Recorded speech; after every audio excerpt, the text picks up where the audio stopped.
चाकणकर स्वतः तंत्रमंत्र विद्या करत होत्या आणि अक्षरशः आपली अनामिका कापणे. फोटो जर नीट मी आपल्या सगळ्यांना याची सॉफ्ट कॉपी देईन. इथे एक मोठं बँडेज दिसतंय. चाकणकरांच्या अनामिकेला एक मोठं बँडेज आहे.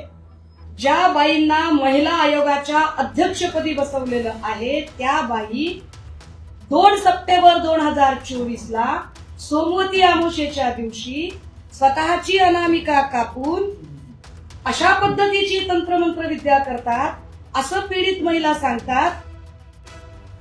कौटुंबिक संबंध काय आहेत काय नाही हे त्या सांगतील. आम्हाला त्याच्यातही जायचं नाही, मला त्याच्यावरही जायचं नाही. मला एका वेगळ्या गोष्टीकडे जायचंय की एका पीडितेने सांगितलं की चाकणकर स्वतः तंत्रमंत्र विद्या करत होत्या आणि अक्षरशः आपली अनामिका कापणे. आता हे अनामिका कापणे हे काय प्रकरण आहे हे मला माहित नव्हतं. मी त्याची जरा माहिती काढायचा प्रयत्न केला तेव्हा मला त्याची जी माहिती मिळाली ती फार धक्कादायक आहे. मी त्याची एक कॉपी काढून आणली आहे. अनामिका कापतात, कशासाठी कापतात बघा. ते तंत्रमंत्र विद्येमध्ये हाताची अनामिका अत्यंत महत्वाची मानली जाते कारण ती सूर्य आणि शुक्र ग्रहाशी संबंधित असून ऊर्जा वहनाचे मुख्य केंद्र आहे.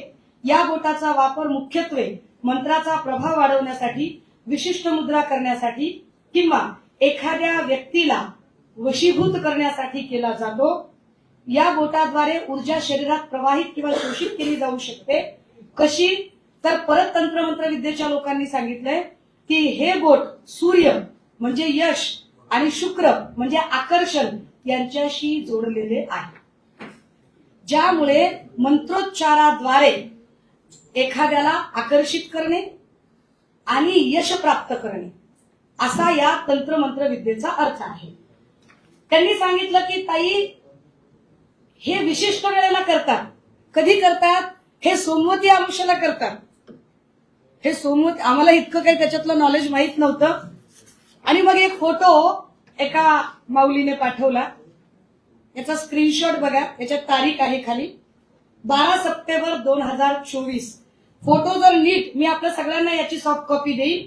इथे एक मोठं बँडेज दिसतंय. चाकणकरांच्या अनामिकेला एक मोठं बँडेज आहे. मी याच्या अलीकडचा पण एक फोटो आहे 9 सप्टेंबरचा. 9 सप्टेंबरला त्या एका कार्यक्रमात बोलताना दिसतात आणि या सगळ्यांच्या तारखा आहेत. हे बघा इथे सुद्धा बँडेज आहे. हा 9 सप्टेंबरचा फोटो आहे. हा 12 सप्टेंबरचा फोटो आहे. मला कळेना की हा सप्टेंबरचा दिवस कसा आहे. आणि मग हे सगळं शोधल्यानंतर लक्षात आलं की 2 सप्टेंबर 2024 ला सोमवती अमावस्या होती. ज्या बाईंना महिला आयोगाच्या अध्यक्षपदी बसवलेलं आहे त्या बाई 2 सप्टेंबर 2024 ला सोमवती अमावस्येच्या दिवशी स्वतःची अनामिका कापून अशा पद्धतीची तंत्रमंत्र विद्या करतात असं पीडित महिला सांगतात.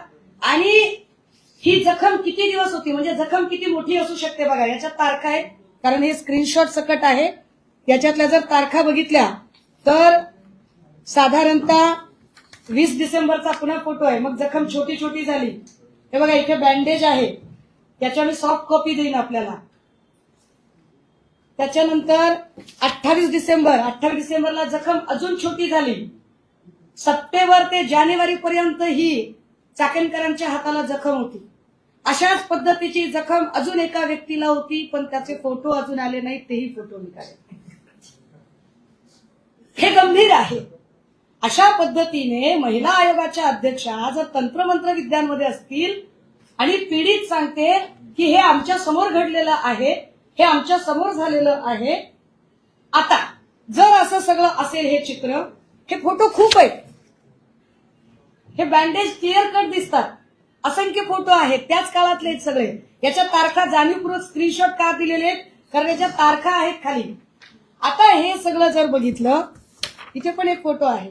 इथे सुद्धा बँडेज आहे. तंत्र विद्या करणे एक वेगळी गोष्ट आहे. हे तंत्रमंत्र, काळी जादू, अघोरी विद्या हा सगळा अंधश्रद्धा निर्मूलन कायद्याचं उल्लंघन करणाऱ्या कृती आहे. अंधश्रद्धा निर्मूलन कायद्याचं उल्लंघन करत असताना जर एकीकडे सोशल मीडियावर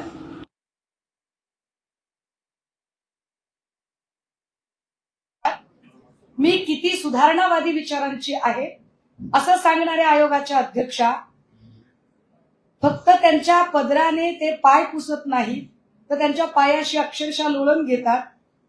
विशेष गोष्ट की जेव्हा आम्ही काल 2 दिवस, कालचा नवीन वर्षाचा सण होता त्यामुळे मी त्यावर काही फार बोलू नये असं म्हणून मी कालचं मौन बाळगलं होतं.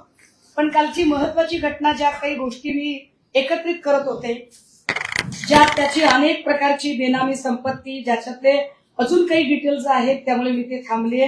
मी 2 दिवसांनी पुन्हा पत्रकार परिषद घेईल आणि त्यावरचे डिटेल्स काढेन. पण महत्वाची गोष्ट अशी की या तंत्रमंत्र आणि अघोरी विद्या म्हणजे नाशिक, इंदोर, मग तिकडे नलखेडा आणि मग गुवाहाटी, कामाख्या असा सगळा तो प्रवास आहे. या सगळ्यांमध्ये महिला आयोगाच्या अध्यक्षा पुढे असतात हे फार गंभीर आहे. काही पीडित महिलांशी आम्ही बोलायचा प्रयत्न केला तेव्हा पीडित महिलांनी सांगितलं, बघा पहिल्यांदा तर त्या असं म्हणाल्या की नाही माझा काही व्यक्तिगत संबंध नाही, परंतु अगदी खरातांचे वडील वारले तेव्हा चाकणकर होत्या, खरातांच्या पोरीचं लग्न जमलं तेव्हा चाकणकर सगळ्यात पुढे होत्या, खरातांची भाची चाकणकरच्या घरात राहते, खरात आणि चाकणकर यांचे फायनान्शियल काही डॉक्युमेंट्स तेही मी 2 दिवसात पुढे आणेन. पण या सगळ्यांमध्ये अत्यंत गंभीर आणि धक्कादायक गोष्ट जी मला काल कळली, मी पीडितांचं नाव इथं डिस्क्लोज करू शकत नाही, पण एका पीडितेने सांगितलं की ताई चाकणकर बाई स्वतः तंत्रमंत्र विद्या करायच्या, त्या तंत्रमंत्र विद्या कशा करतायत तर एक फोटो मी आपल्याला दाखवला पाहिजे. तसं तर खूप फोटो आहे पण जो ठळक फोटो आहे तो त्याची तारीख सह दाखवते आणि मग पुन्हा पुढे हा फोटो सगळ्यांनी बघितला. आपण सगळ्यांनी हा फोटो सगळ्यांनी बघितला. याचा अर्थ की सरेंडर करणे, की कशा पद्धतीने स्वतःचा सतसत विवेक हरवून त्या सरेंडर करतात. आता हे सरेंडर करून झाल्यानंतर त्या पुढे काय करतात की या सगळ्यांच्या मध्ये त्या म्हणाल्या की नाही नाही आमचं काय, मला काही देणं घेणंच नाही, मी फक्त ट्रस्टवर होते. हा फोटो काल सगळ्यांनी बघितलेला आहे पण पुन्हा एकदा माध्यमांना दाखवला पाहिजे की हा फोटो हा फक्त ट्रस्टवर असणाऱ्या संचालकाचा फोटो आहे का. या फोटोवरून आम्ही त्यांचे खरातांशी असणारे कौटुंबिक संबंध काय आहेत काय नाही हे त्या सांगतील. आम्हाला त्याच्यातही जायचं नाही, मला त्याच्यावरही जायचं नाही. मला एका वेगळ्या गोष्टीकडे जायचंय की एका